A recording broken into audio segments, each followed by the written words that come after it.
अभी हम मिशन समाचार सुनेंगे। मैं सामने आने के लिए अर्जी करती हूँ।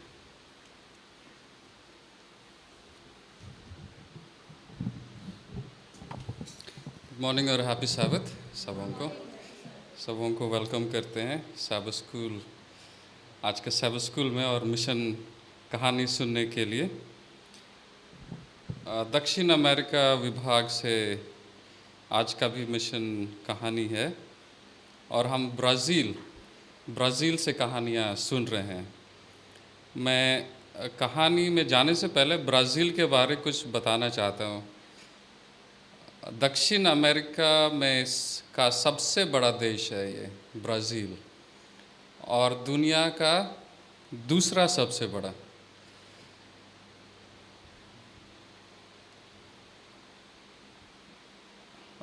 पांचवा सबसे बड़ा, दूसरा नहीं, पांचवा सबसे बड़ा देश है दुनिया का।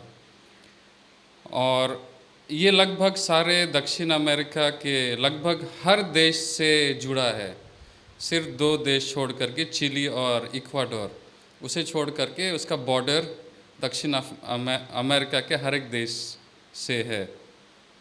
और हम सुने हैं अमेज़न फॉरेस्ट के बारे।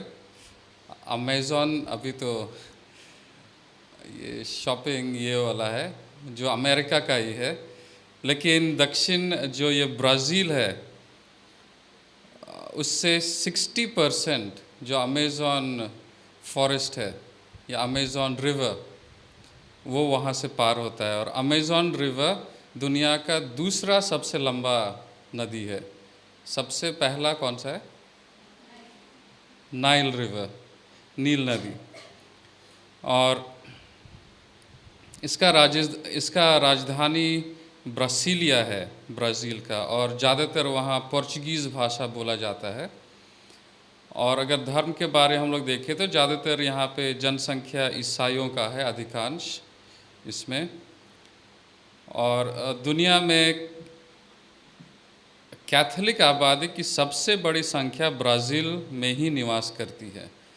ये भी एक बात है इसके बारे में। तो ये था कुछ ब्राज़ील के बारे। अब हम लोग मिशन कहानी के में जाते हैं। ये एक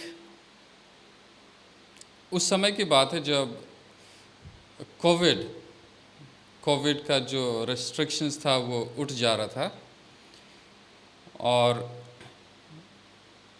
ये एक लेडी के बारे जिसका नाम एंड्रिला। ये एक कॉलपोर्टर थी। हम लोग जानते हैं कॉलपोर्टर कौन है। जो नहीं जानते हैं वो सब किताब जो हमारा मिशन में है वो किताब जा कर के बेचते हैं और परमेश्वर के बारे लोगों को बताते हैं। और बहुत सारे स्टूडेंट्स ये करते हैं ताकि उनका फ़ीस वो जमा कर सके।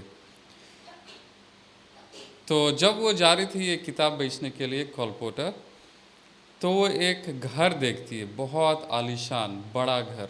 वो पूरा तो देख ही नहीं सकती क्योंकि दीवार बहुत ऊंचे ऊंचे थे। और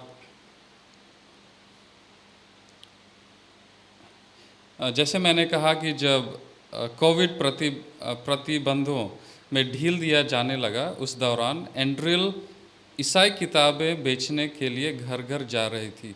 और एक बहुत बड़ा, इसे महल भी कह सकते हैं, इंग्लिश में मैंशन कहा गया है, तो इसे महल भी कह सकते हैं। लेकिन दीवार भी बहुत ऊंचा ऊंचा था, तो उसे कोई नज़र नहीं आया, कोई दिखाई नहीं दिया। तो एंड्रिल लौटना चाहती थी। वो सोची कि मैं क्या करूं, या कोई ना दिखाई दे रहा है, ना कोई है, ना घर भी नहीं दिखाई दे रहा है ठीक से। तो वो लौटना चाहती थी, लेकिन उसके दिल पर एक आवाज़ आई और उसे ऐसा एहसास हुआ कि हम गेट में जो घंटी था, डोरबेल, जो गेट बेल, घंटी बजाने का ज़ोरदार एहसास उसे महसूस हुआ। वो लौटने ही वाली थी वहाँ से, क्योंकि मतलब कुछ था ही नहीं वहाँ, ना लोग थे ना कुछ, सिर्फ एक बहुत बड़ा आलीशान महल था, मैंशन। लेकिन उसके मन में एक बात आई, महसूस हुआ कि वो घंटी बजाए। वह इस मजबूत भावना को मना या नज़रअंदाज नहीं कर सक रही थी। जब भी वो लौटने चाह रही थी, उसके मन में यह आवाज़ आ रहा था कि घंटी बजा दो। उसने कहा, ठीक है परमेश्वर, ठीक है प्रभु, मैं बजाती हूँ घंटी, लेकिन मैं सिर्फ 3 बार बजाऊंगी। अगर 3 बार के बाद कोई नहीं निकला तो मैं चले जाऊंगी। मैंने तो अपना काम कर लिया, मैं चले जाऊंगी यहाँ से। मैं घंटी 3 बार बजाऊंगी, लेकिन अगर कोई बाहर नहीं आया तो मैं चली जाऊंगी, मैंने अपना काम कर दिया। फिर उसने घंटी बजाई पहली बार, कोई जवाब नहीं आया। उसने फिर से घंटी बजाई दूसरी बार भी कोई जवाब नहीं आया। तीसरी बार घंटी बजाने पर महल के दरवाज़ा थोड़ा सा खुला, महल का दरवाज़ा, और एक छोटी सफ़ेद बालों वाली महिला दिखाई दी। वो ज़्यादा ऊंचा नहीं थी, शायद नाटी थी।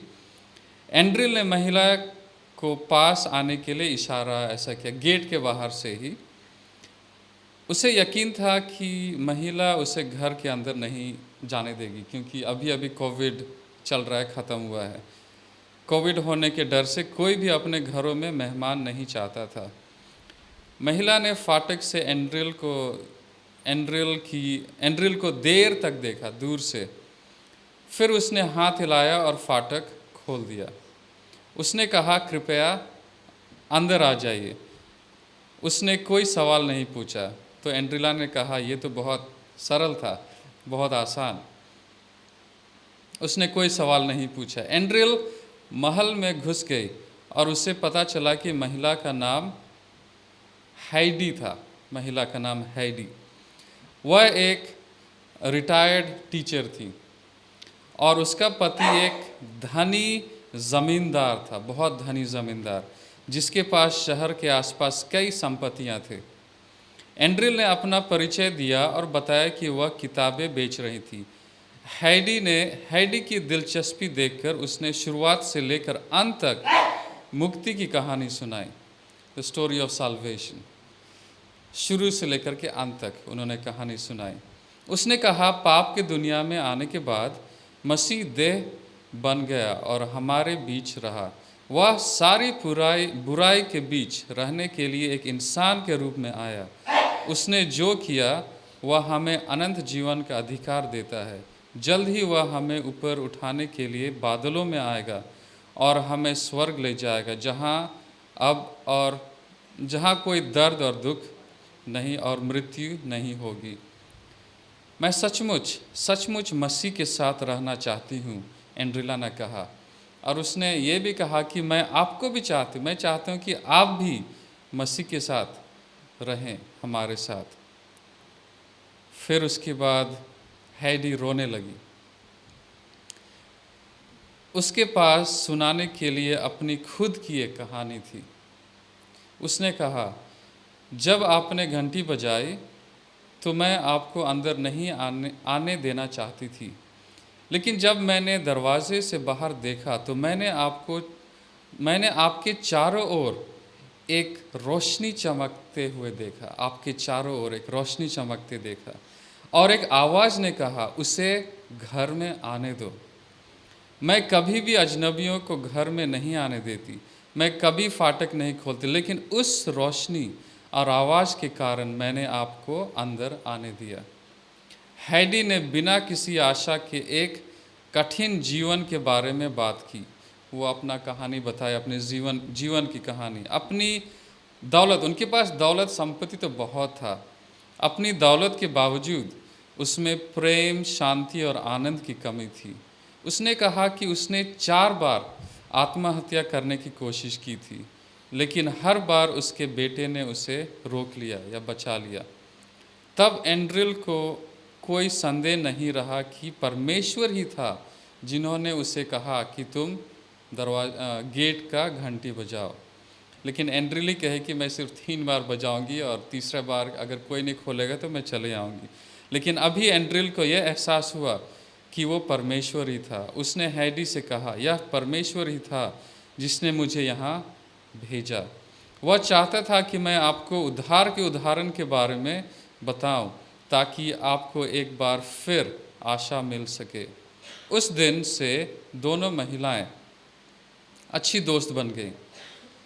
वह दिन था जब हैडी को पहली बार एहसास हुआ कि परमेश्वर उससे प्यार करता है और चाहता है कि वह उसके लिए जिए।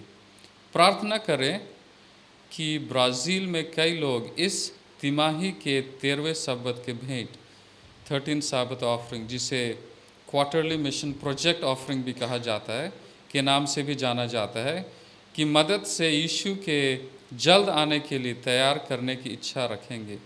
भेंट का एक हिस्सा परनाम्बुकानो एडवेंटिस्ट एकेडमी में छात्रों के लिए एक चर्च खोलने में मदद करेगा, जो ब्राज़ील के उस क्षेत्र में स्थित है जहाँ पे एंड्रिल का घर है। आशा है कि इस महत्वपूर्ण प्रोजेक्ट के लिए उदार भेंट योजना बनाने के लिए धन्यवाद। तो चलिए हम लोग जब 13 साबत दिसंबर में होगा उस समय उदार भेंट दे, ताकि जब हम लोग हर एक साबत एक कहानी सुनते हैं मिशन कहानी से, ऐसे बहुत सारे लोग हैं जो परमेश्वर के बारे और जानना चाहते हैं, लेकिन उनके पास उतना फैसिलिटी नहीं है। तो चलिए हम लोग जो 13 साबत ऑफरिंग होगा उस समय उदार दान दे, ताकि बहुत सारा जो 13 साबत दक्षिण अमेरिका विभाग में जो प्रोजेक्ट्स है उसमें काम हो सके और परमेश्वर यीशु मसीह का आना जल्द हो। परमेश्वर इस मिशन रिपोर्ट के द्वारा हमें आशीष दें। आमीन।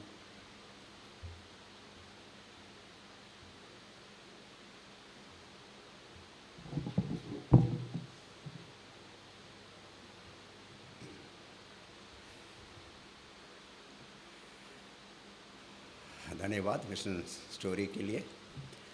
और इस वक्त समय है